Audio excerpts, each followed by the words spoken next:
Hey everyone, welcome back to the channel. In today's video, I'm going to show you how to fix Uber Eats not working at checkout. If you are facing issues with Uber Eats not working during checkout, follow these steps. Make sure you have the latest version of Uber Eats app. If you have any update, just make sure to update it to the latest version. Verify if Uber Eats servers are operational. If they are down, you will need to wait for them to come back online. And then next you need to clear app cache. Clear the app cache and data to remove any glitches.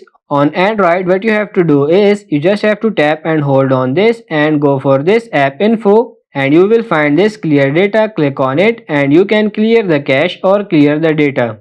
You can remove all items from your cart and add them back to see if it resolves the issue. If you are using a web browser, clear its cache and cookies and ensure you have a stable internet connection, switching to a stronger network if needed. And then the next thing, you can restart your device. A simple device restart might help. Reinstall the app, delete and reinstall the Uber Eats app, then try your order again. If problems persist, reach out Uber Eats customer support for assistance. Remember, these steps are general guidelines and contacting Uber Eats support for personalized help may be necessary if the issues persist. So that's pretty much it for this video. I hope this video was helpful. If it is, like it and subscribe to the channel. Thank you.